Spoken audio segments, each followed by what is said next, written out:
예, 우리 할렐루야 샬롬 하고 인사하십니다. 할렐루야 샬롬 샬롬 샬롬 샬롬 샬롬 샬롬. 하나님 사랑합니다. 여러분 주 안에서 사랑합니다.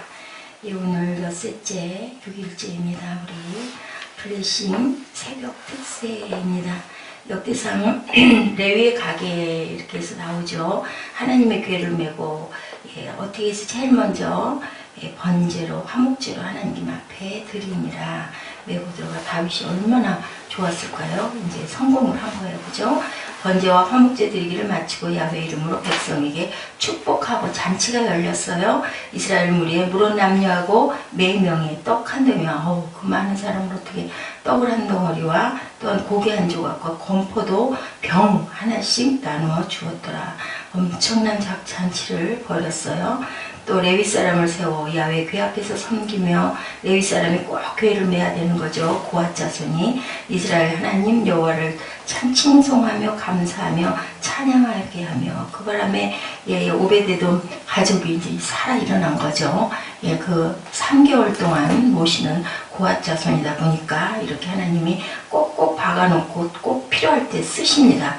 그 두목은 아사비오, 그 다음은 스가랴와 여이엘과 그리고 또 그 궁중 악단 대장들 여이엘과 스미라목과 여이엘과 마띠디아와 엘리압과 분하야와 오베데돔과 나오죠. 여이엘이라 비파와 수금을 타고 아삽은 재금을 힘있게 치고 제사장 분하야와 야하시엘은 항상 하나님의 언약궤 앞에서 나팔을 부니라. 그때나 지금이나 잔치자리에는 꼭 그저 연주가 들어간다라는 거. 악기가 이렇게 대동이 됩니다. 하나님의 언약궤로 옮기고 나서 하나님 앞에 번제를 먼저 드린다. 예배가 이렇게 중요하다. 어떤 상황이든지 또 우리가 간구할 일이 있을 때도 예배 드려야 되죠. 그 찬양을 먼저 드리지 않습니까? 여기 이 오늘의 말씀에는요, 이렇게 하나님 앞에 번제와 화목제를 감사의 제단을 드리는 게 굉장히 중요하다. 우리의 죄를 사하시기 위해 번제로 오신 예수 그리스도도 그래서 우리에게 오셨다라는 것을 우리가 꼭 하기 잊지 마셔야 됩니다. 그리고 칭송하며 감사하며 찬양하라 라고 합니다. 이렇게 칭송이라는 것, 과거에 어떤 일을 기억하고 우리가 찬양할 줄 알아야 된다. 그리고 항상 감사로 제단을 드릴 줄 알아야 된다. 그리고 우리가 입을 힘있게 해서 크게 입을 넓게 벌리고 찬양을 기쁘게 할 줄 알아야 된다. 하나님은 찬양받기 합당하신 분, 하나님을 우리가 많이 찬양해야 되겠죠. 세상에서 가장 아름다운 말은 하나님을 찬양하는 찬양이다. 그런 모습과 그런 마음으로 우리가 늘 감사로 우리 그 찬양 노래 나오는 거 기쁘지 않으면 나오든가요? 참 안 되죠. 그랬다가 한번 그냥 정말 힘들게 입을 벌리고 나면 그 다음에는 눈물 나고 그 다음에는 그냥 그래도 감사 나오게 됩니다. 입을 벌리고 소리를 내는 것까지가 굉장히 중요하죠. 6절에 항상입니다. 항상 하나님의 언약궤 앞에서 나팔을 부니라 라고 이렇게 기록되어 있습니다. 하나님 앞에서 항상 나팔 부는 마음, 그러한 자세로 우리가 우리 이 역대상을 통해서 이렇게 또 귀하게 오늘 새롭게 다시 한번 느끼죠. 그 축제, 아브라함과 다윗의 자손 예수 그리스도의 계보라라고 이렇게 나옵니다. 어제는 무슨 말씀? 창세기 1장 1절과 27, 8절 하나님 우리를 지으시고 낳으신 데는 생육하고 번성하고 충만하라고 나오셨다. 분명한 계획이 있었다. 자연을 지으신 거, 하늘을 지으신 거, 땅을 지으신 거, 또한 초목을 지으시고 새와 그죠 물고기를 지으신 거, 사람과 짐승을 지으신 게 다 짝이 있다. 그런 것처럼 항상 하나님의 계획이 없이 만드는 일은 없기 때문에 우리에게 귀한 달란트를 주신 것도 땅에서 충만하기 위해서 좋은 자기의 길을 알게 하시려고 우리에게 직업을 주었다라고 제가 말씀을 드렸어요. 그리고 또한 그것이 우리로 그치지 않고 계보로 흘러내려가게 자녀들에게 축복하고 그렇게 해서 충만하라 어제 그랬죠. 그 다음에는 우리 구약의 대표가 창세기 1장이라면 신약의 마태복음에는 어떤 말씀을 축복하고 계시는지 누구를? 다윗의 자손 예수 그리스도의 계보. 아브라함과 다윗이 여기 등장합니다. 두 사람 다 하나님 사랑했던 믿음의 사람들, 그죠? 그리고 마음의 합한 자, 그리고 내가 너를 정말로 믿겠다, 너에게 축복하겠다 하고 했던 아브라함이 등장을 하죠. 이렇게 계보와 족보, 신약의 시작이 여기서 시작이 됩니다. 마태복음을 토시 하나도 안 빼놓고 다 읽을 수 있는 것, 대단하다고 할 만큼 마태복음에는 정말 계보와 족보가 계속 나오고 있죠. 마태복음의 핵심이 예수가 나시니라. 신약의 핵심 16절에 마태복음의 핵심이 나타나고 있습니다. 야곱은 마리아의 남편 요셉을 낳았으니 마리아에게서 그리스도라 칭하는 예수가 나시니라. 요셉의 계보에서 그리스도라 칭하는 예수님이 나셨다. 구약이 옛 언약을 통한 하나님의 기대라면 신약은 새 언약을 통한 기대가 나타나 있고, 그것이 구속의 기대가 되죠. 구약이 창조적 기대였다면 신약은 구속, 우리를 속해 주시기 위한 그러한 기대를 하나님이 거시고 나타나신다는 우리가 절대 잊지 마시기 바랍니다. 예수님의 구원사상, 구원의 핵심은 바로 우리가 구원받는 것이 무엇으로? 전적인 은혜로, 하나님의 긍휼하신 은혜로 되었다라는 것. 하나님의 은혜의 기대가 신약에 이렇게 나타나 있는데 우리는 누구도 죄인이 아닌 사람은 하나도 없다라는 거죠. 그렇기 때문에 내가 잘났다고 내가 했다라는 얘기를 하지 않기 위해서 은혜로 주셨다라고 이렇게 말씀하고 계십니다. 그리고 또 누가? 하나님이 우리에게 하신 것이죠. 우리가 한 것은 아무것도 없다이죠. 모든 인생은 모두 장점도 있고 약점도 있습니다. 완벽한 사람은 없죠. 모든 사람이 죄를 범하였음에 죄인 아닌 사람이 한 사람도 없느니라 라고 합니다. 아브라함도 다윗도 똑같은 죄인일 뿐이다. 아브라함을 잠시 생각해 보죠. 굉장히 그죠? 아브라함 비겁했잖아요. 자기 아내를 자기가 궁지에 몰리니까 어떻게 해요? 누이 동생이라고 속여요. 그죠? 그렇게 해가지고 그 위기를 모면하게 되고, 또 하나님이 돕죠. 사라를 범하지 못하도록 딱 왕에게 나타나가지고 말씀하시죠. 절대로 손대지 말라고.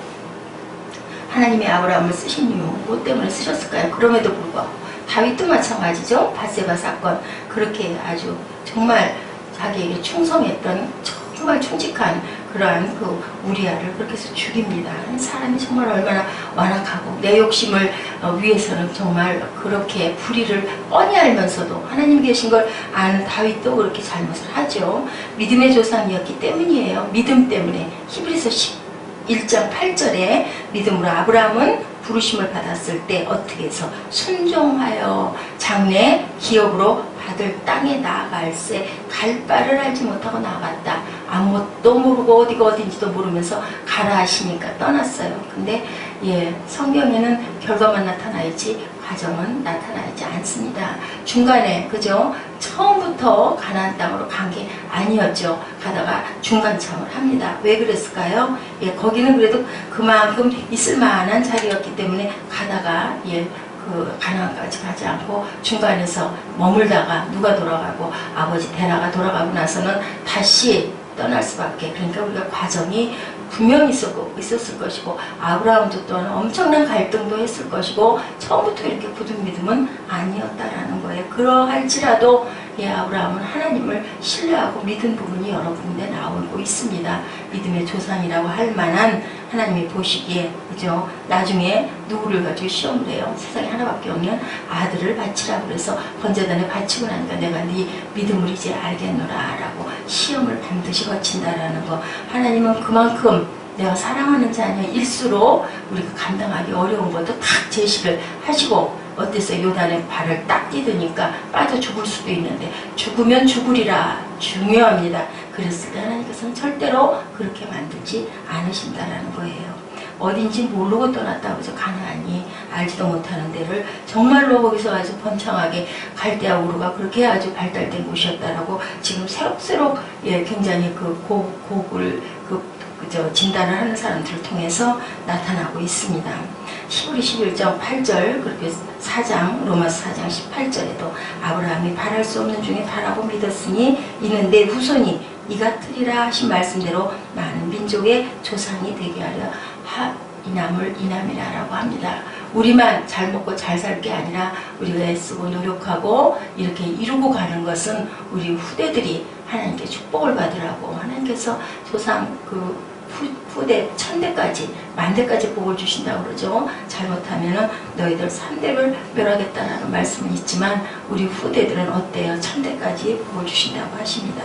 얼마나 하나님께서 너그럽고 긍휼을 베푸시는 분인지 19절입니다. 로마서 4장 19절에 그가 100세나 되어 자기 몸에 죽은 것 같은가. 남자 100세인데요. 글쎄요, 오래 살긴 했지만 그때는 100세에서 죽은 것 같고 사례도 또한 태에 죽은 것 같은 아이를 낳을 수 없는 능력을 잃어버렸다라는 뜻을 하고 있습니다.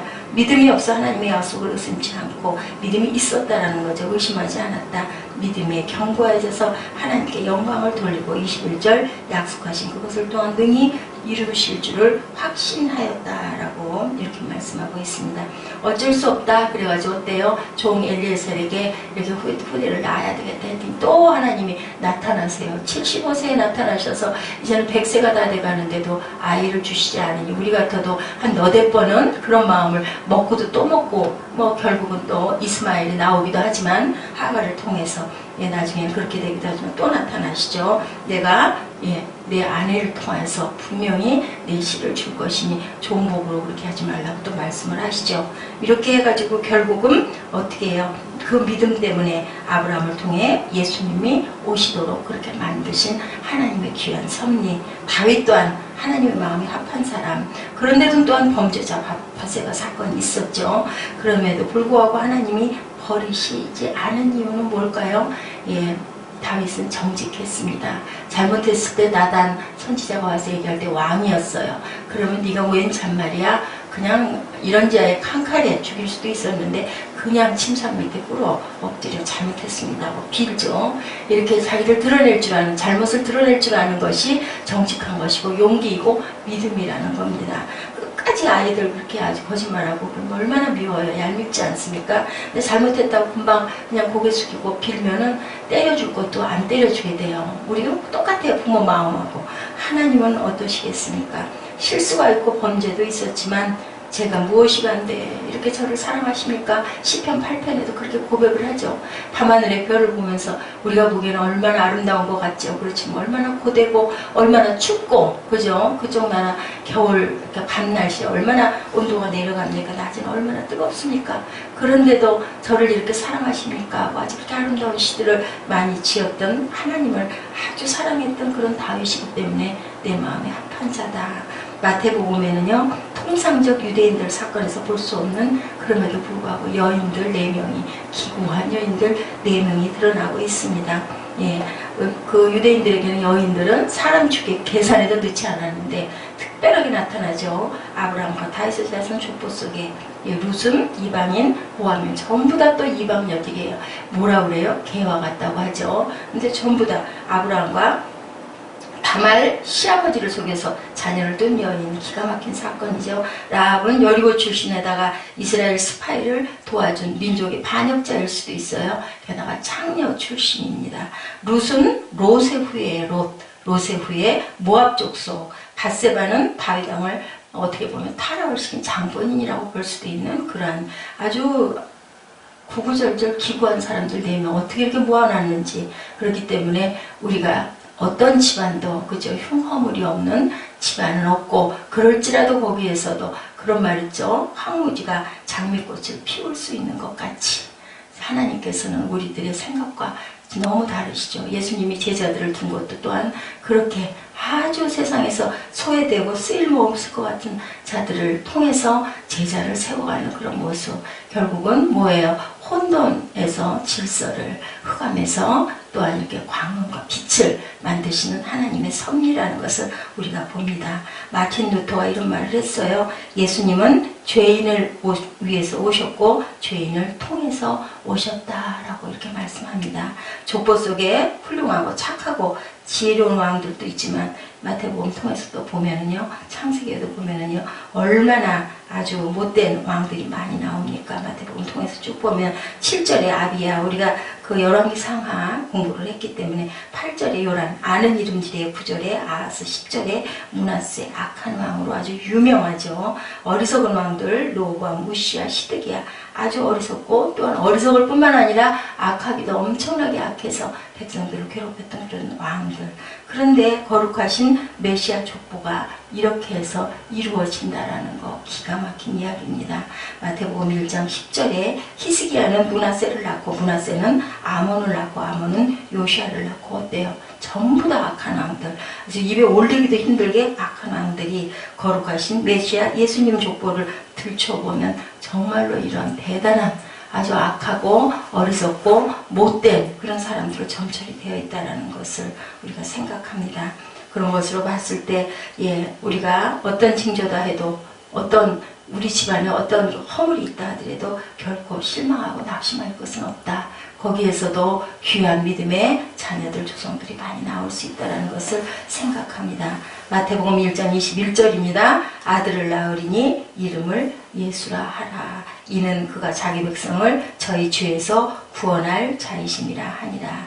이 모든 일이 된 것 주께서 선지자로 하신 말씀을 이루게 하려 하심이니 가라사대 합니다. 천사가 말하죠. 아들을 낳으니 이름을 예수라 하라, 구원자라 하라고 하죠. 아무리 훌륭한 가문에도 죄인은 있다라는 거죠. 다 똑같다라는 거죠. 카나다에 있었던 예와 전에 한번 제가 들려줬죠. 형제가 아주 악한 형제가 있었는데 형이 죽고 나니까 아무도 장례에 와가지고 진례를 안 해주겠다고 하니 방을 붙였던 거죠. 내죠. 여기 누구든지 와서 우리 형을 축복해 줄 사람 있으면 내가 10,000불을 주겠어. 아무도 안 났습니다. 그랬더니 어떤 젊은 목회자가, 목사님이 제가 가서 하겠습니다.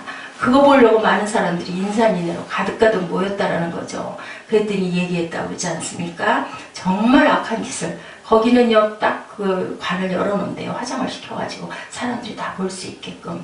관 옆에 가서 그랬다죠. 그 목사님이. 이 사람은 정말 이 고을에 악한 일을 너무너무 많이 했습니다. 그런데 여기 살아있는 동생에 비하면 정말 성자라고 할 수 있습니다. 그 말을 꼭 넣어달라고 했거든요. 기가 막힌 일인 거죠. 파스칼 성자 의인 알고 보면 죄인 아닌 사람이 한 사람도 없다고 그렇게 말합니다.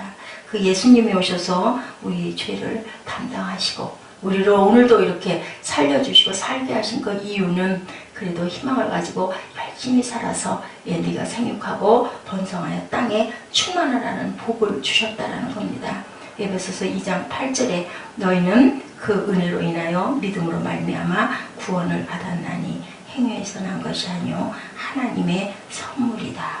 행위에서 난 것이 아니니 누구도 자랑할 수 없다라는 것을 우리에게 알려주셨어요. 그 마음을 가지고 우리가 우리 후대들을 위해서 지금 내가 살아있는 것이 근데 꼭 나 때문이 아니라 내가 그냥 내 생각만 하면 그렇게 할 필요 없겠지만 하나님의 나라를 위해서 열심히 달려가는 저와 여러분 되시기를 우리 2015년 벽두에 하나님이 주신 복이 이렇게 엄청나다라는 거, 죽을 수밖에 없는 인생을 아들까지 보내셔가지고 이렇게 구원하시고 그 계보가 우리가 다시 또 한번 살펴보지만 정말 엉망진창인 거, 우리 인생들이 그렇다라는 거예요. 세상이 그렇게 악하다라는 거. 그런데도 거기에서 장미꽃이 피게 한 황무지에서 주님이 나오시는 그러한 역사적 사건, 절대로 낭망하고 포기하지 말고 다윗이 다시 힘을 내가지고 다시 언약궤를 다윗성에 모셨던 것처럼, 그리고 번제를 드렸던 것처럼 우리 또한 그런 마음으로 오늘 하루를 승리하시는 저와 여러분 되시기를 주님의 이름으로 축복합니다. 기도하시겠습니다.